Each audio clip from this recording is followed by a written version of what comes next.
Hello everyone, welcome to Biosomes. आज हम बात करने वाले हैं माइक्रोस्कोप के बारे में। जी हाँ, आज हम सूक्ष्मदर्शी के बारे में बात करने वाले हैं।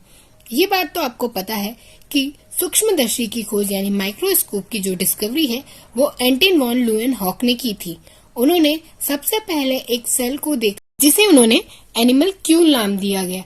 ये एक डच साइंटिस्ट थे, इसीलिए बाद में जब माइक्रोस्कोप की डिस्कवरी हुई तो कई सारे माइक्रो ऑर्गेनिजम्स के बारे में पता चला। यानी कि माइक्रोस्कोप की डिस्कवरी के बाद ही माइक्रोबायोलॉजी का इन्वेंशन हुआ है।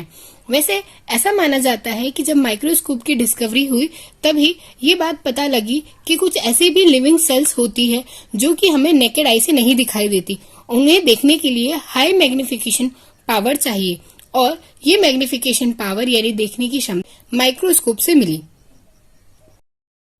माइक्रोस्कोप के इन्वेंशन के बाद ही कई सारी सेल्स को या सेल ऑर्गेनल्स को आसानी से देखा जाने लगा।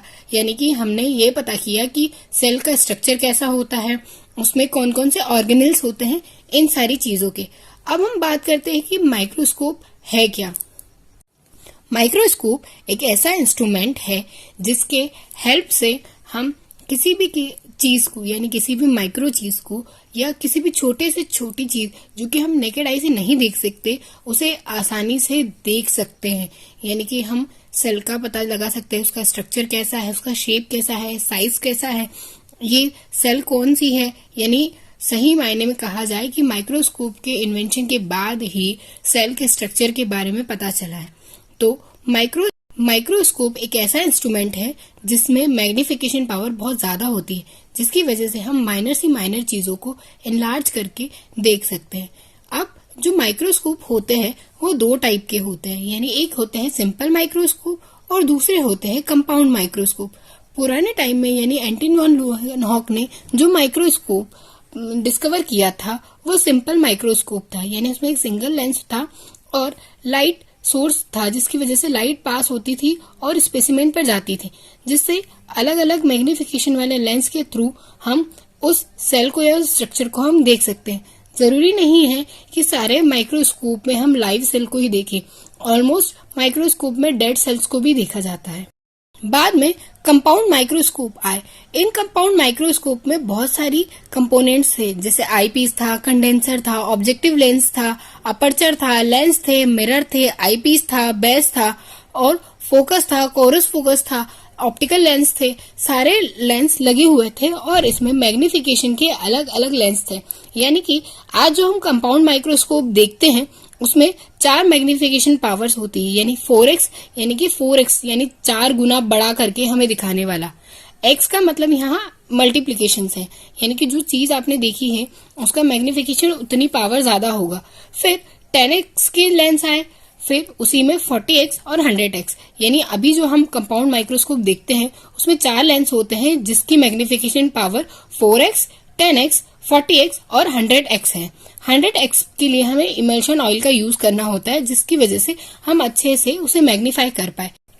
अब जो माइक्रोस्कोप होते हैं उसमें नीचे एक लेंस लगा होता है जो कि लाइट को डिटेक्ट करता है और लाइट को पास करता है स्पेसिमेन पर। अब ये जो लाइट का सोर्स होता है वह अब दो तरीके से माना जाता है। एक नॉर्मल जो लाइट सोर्स होता है वो सनलाइट होता है और दूसरा अब होता है इलेक्ट्रॉनिक लाइट, यानी कि आपकी इलेक्ट्रिसिटी के थ्रू जो लाइट प्रोवाइड होती है उसे हम यूज करते हैं। अब हम बात करते हैं कि माइक्रोस्कोप कितने टाइप के होते हैं। पहले हमने माइक्रोस्कोप किस प्रकार के होते हैं उस बारे में बात की कि सिंपल होते हैं और कंपाउंड।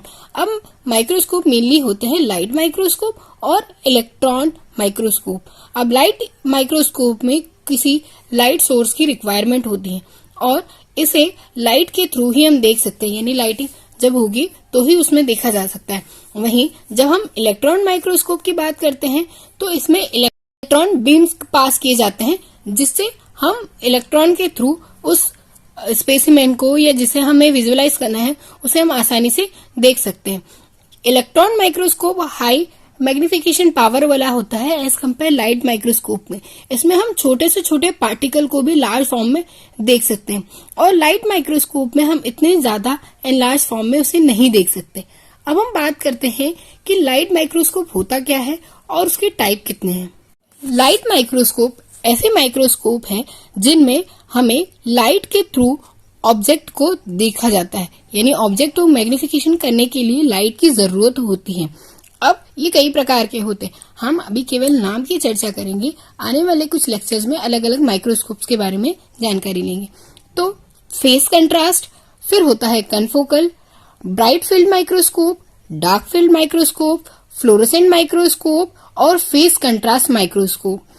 अब हम कुछ माइक्रोस्कोप ऐसे होते हैं जिनमें लाइव सेल्स को आसानी से देखा जा सकता है, पर कुछ माइक्रोस्कोप में सेल को लाइव फॉर्म में नहीं देखा जा सकता, क्योंकि हम किसी भी सेल को या किसी भी स्पेसिमेन को यदि हम देखना चाहते हैं तो उसे हमें स्टेन करना होता है, जिसके कारण कई सारे सेल्स जो होते हैं वो किल हो जाते हैं। और हम ऐसा नहीं है कि केवल सेल्स में हम एनिमल सेल या माइक्रोबियल सेल ही देख सकते हैं, हम प्लांट सेल या किसी भी ऑर्गेनेल का स्ट्रक्चर भी देख सकते हैं, यानी हम टिश्यू का कोई पार्ट देख सकते हैं, कोई भी ऐसा सिस्टम जिसे स्पेसिमेन जिसे हमें देखना चाहते हैं हम माइक्रोस्कोप के थ्रू देख सकते हैं। वहीं जब हम इलेक्ट्रॉन माइक्रोस्कोप की बात करते हैं तो इसके भी दो टाइप है, सैम एंड टैम। सैम का मतलब होता है स्कैनिंग इलेक्ट्रॉन माइक्रोस्कोप, यानी आपको नाम से क्लियर हो रहा होगा कि सरफेस पर केवल स्कैन करता है, जैसे आपका स्कैनर होता है, और उसी के हिसाब से वो स्ट्रक्चर दिखाता है।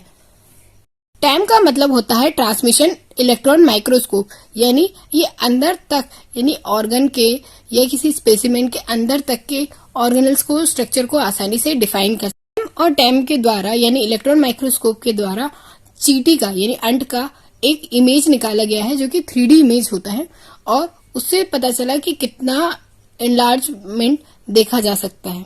आई होप कि ये लेक्चर आपको समझ आया होगा। आने वाले कुछ लेक्चर्स में हम सभी टाइप के माइक्रोस्कोप्स के बारे में बात करेंगे, उनके इन्वेंशन के बारे में बात करेंगे और उनके कंपाउंड्स के बारे में कि कैसे वो बने हैं।